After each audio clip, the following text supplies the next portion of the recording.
بسم اللہ الرحمن الرحیم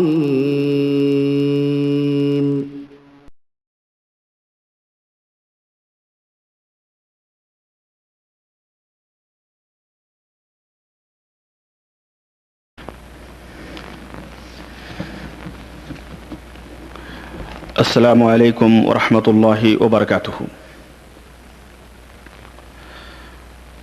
الحمد للہ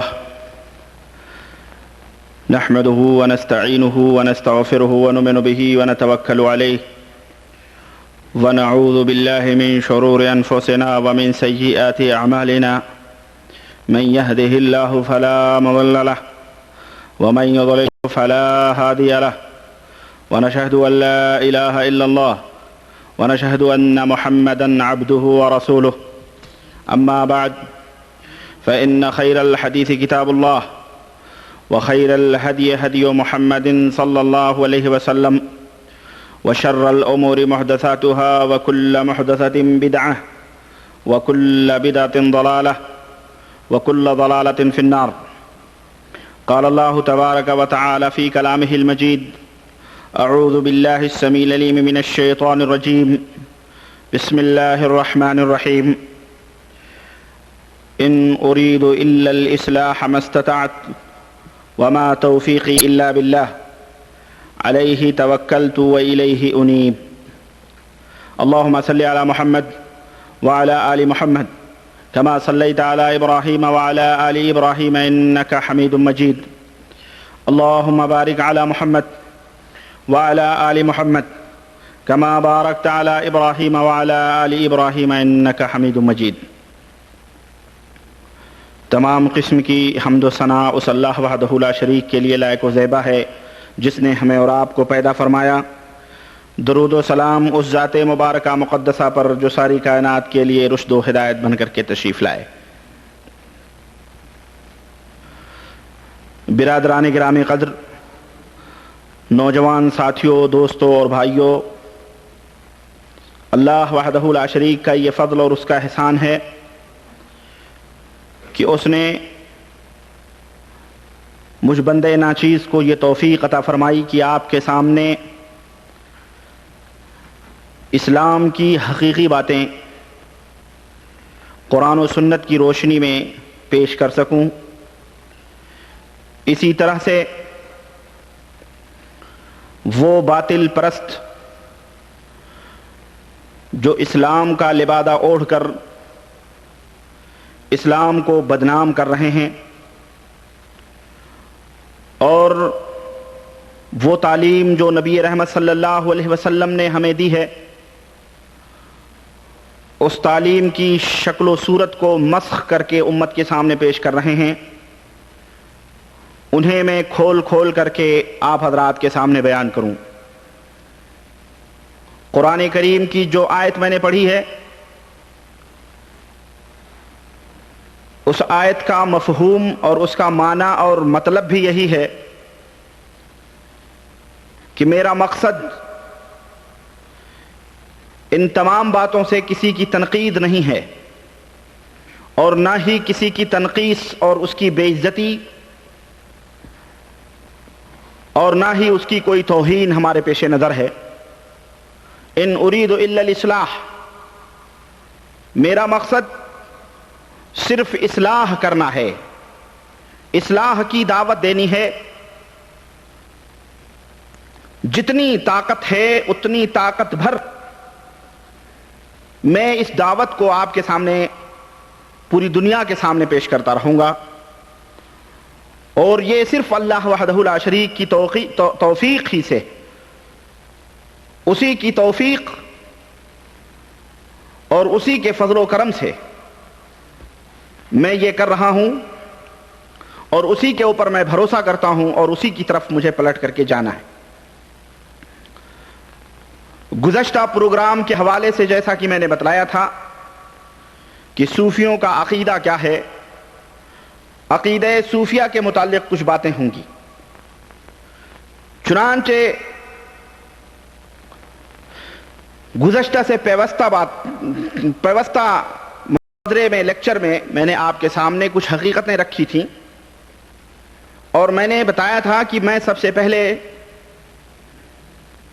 صوفیوں کا جو عقیدہ قرآن کریم کی آیت کریمہ الا ان اولیاء اللہ کہ اللہ کے جو دوست ہیں انہیں نہ کوئی خوف ہے نہ کوئی غم ہے، اس تعلق سے میں کچھ بتاؤں گا اور میں اس کی معلومات آپ حضرات کے سامنے پیش کر چکا ہوں کہ اولیاء اللہ کون ہیں، اللہ کے دوست کون ہیں۔ اسی طرح سے اللہ وحدہ لا شریک کے تعلق سے ان کے کیا ایمان اور عقیدے ہیں، اس کا وعدہ رہا ہے۔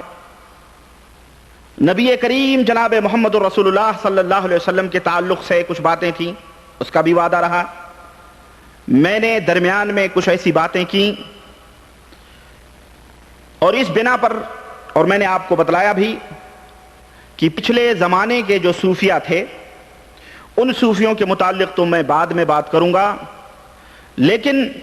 موجودہ دور جو ہمارے ملکوں میں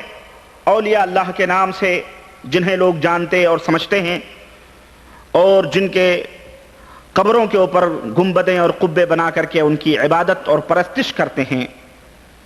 اور جب ان سے سوال ہوتا ہے تو مکرتے بھی ہیں کہ یہ عبادت نہیں ہے، یہ شرک نہیں ہے، بلکہ اسے عین توحید لوگوں کے سامنے عین توحید کہا جاتا ہے کہ یہ حقیقی توحید ہے اور یہی اصل دین ہے اور یہی اصل اسلام ہے جو پیغمبر اسلام جناب محمد رسول اللہ صلی اللہ علیہ وسلم نے پیش کیا تھا۔ ایسے لوگ کذاب ہیں، جھوٹے ہیں، فریبی ہیں، امت کو دھوکہ دیتے ہیں، لیکن جب تک اس امت کے اندر حق پسند لوگ اور نبی کریم صلی اللہ علیہ وسلم کی حدیث کی روشنی میں ایسی جماعت موجود رہے گی جو ہمیشہ حق کے اوپر قائم و دائم رہے گی، جسے کسی کی ملامتوں کا، کسی کی گالیوں کا کوئی خوف اور کوئی ڈر نہیں ہوگا، بحمد اللہ ایسے لوگ موجود ہیں جو ان کی دسیسہ کاریوں کے اور ریشہ دوانیوں کے پردوں کو فاش کرتے ہیں اور امت کے سامنے اسلام کا صحیح چہرہ لا کر کے پیش کرتے ہیں۔ حضرات، میں نے پچھلے محاضرے میں، پچھلے لیکچر میں سلطان الہند حضرت خواجہ غریب النواز کے تعلق سے کچھ باتیں میں نے آپ کے سامنے پیش کی تھی، اور ان کی کتاب کے حوالے سے جو میرے ہاتھ میں اس وقت بھی موجود ہے، اس کے حوالے سے میں نے کچھ باتیں آپ کے سامنے رکھی تھیں،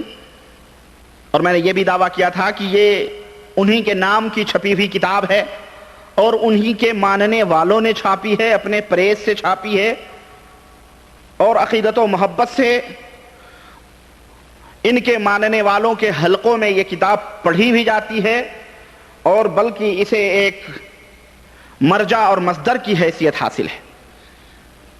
چنانچہ میں نے بتلایا تھا کہ اس کتاب میں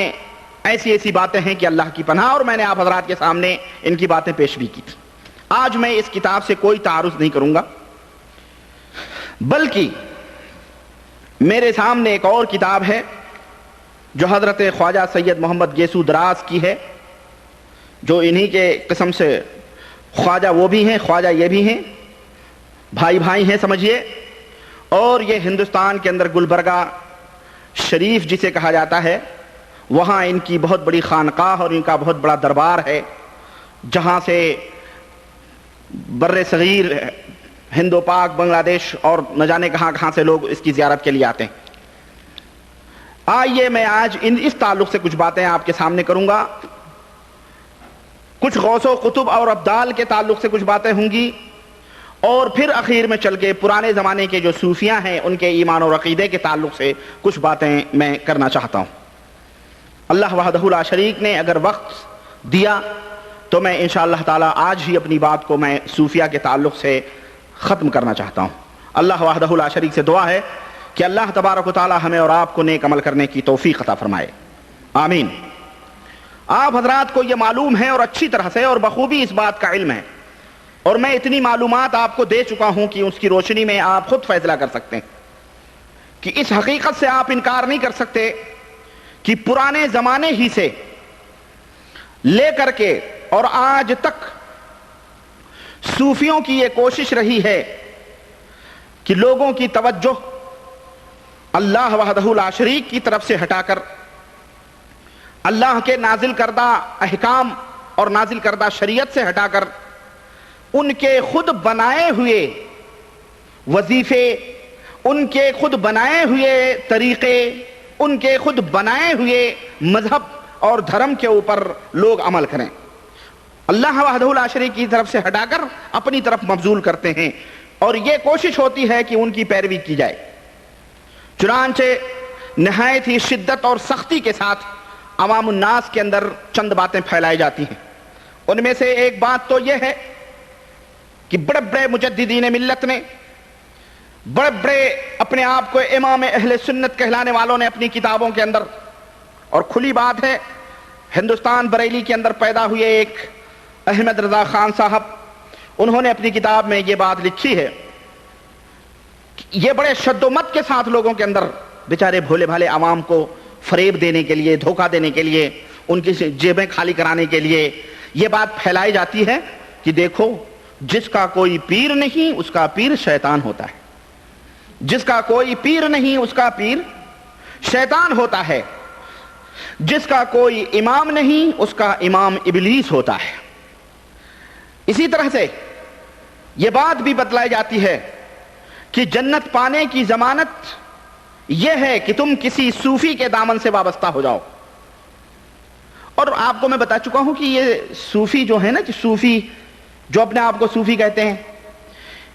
یہ جتنے بھی ہمارے ہاں اولیاء اللہ کے نام سے یاد کیے جاتے ہیں، آپ اسے دھوکہ نہ کہیں یہ کوئی نئی مخلوق ہے، یہ یہی مخلوق ہے جن کی پرستش ہو رہی ہے، جن کی پوجا ہو رہی ہے، اور جن کی کتابیں میں پڑھ پڑھ کے آپ کے سامنے میں نے آپ کے سامنے بتائی ہیں، یہی صوفی ہیں۔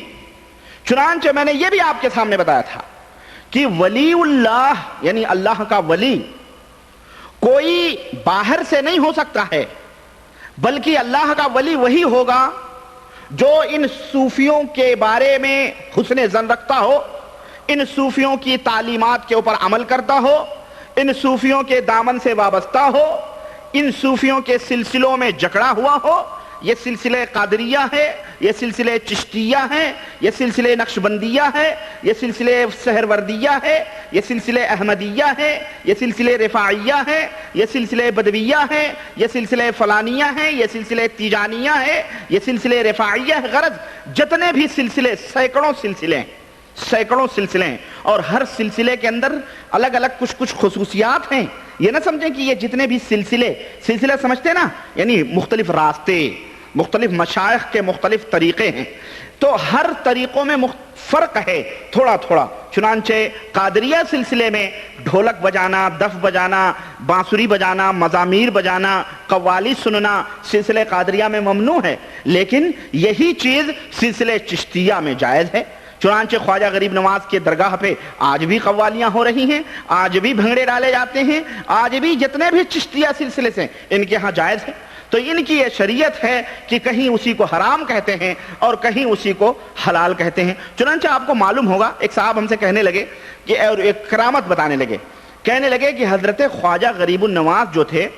ایک دفعہ محفل سما، جو کوئی اجمیر گیا ہوگا اس کو معلوم ہوگا کہ ایک مجلس بنائی گئی ہے جس کو محفل سما کہا جاتا ہے۔ وہاں قوالی، وہ ایک جگہ ہے جس میں صوفیہ لوگ بیٹھ کے رقص کرتے ہیں، وجد میں آتے ہیں، حال آتا ہے ان کو، پتہ نہیں کیا کیا ہوتا ہے۔ تو حضرت خواجہ غریب نواز جو تھے وہ جناب علی مشغول تھے، بالکل یعنی مصروف تھے، محفل سما جمی ہوئی تھی اور قوال لوگ قوالیاں گا رہے تھے اور مزامیر اور موسیقیاں اور جھانج اور ڈھول اور تاشے خوب چل رہے تھے اس کے اوپر، اور شیخ محی الدین چشتی جو تھے وہ مشغول تھے۔ اتنے میں حضرت غوث پاک کا وہاں گزر ہوا، وہ پہنچ گئے،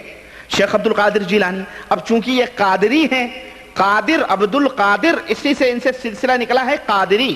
تو چونکہ یہ قادری ہیں اس لیے یہ کھڑے تھے وہیں پر ایک چھڑی لے کر کے اور ٹیک لگائے ہوئے کھڑے تھے۔ جب محفل سما ختم ہو گئی تو خواجہ صاحب کو پتا چلا کہ شیخ عبد القادر جیلانی تشریف لائے ہیں۔ چنانچہ شیخ عبد القادر جیلانی کو بلایا اور ادب سے بٹھا، کہا حضور آپ وہاں کیوں کھڑے تھے، آپ کو یہاں آنا چاہیے تھا۔ شیخ عبد القادر جیلانی نے کہا کہ معین الدین، جس وقت تم وجد کر رہے تھے اور جس دم تمہیں حال آ رہا تھا اور تم رقص کر رہے تھے،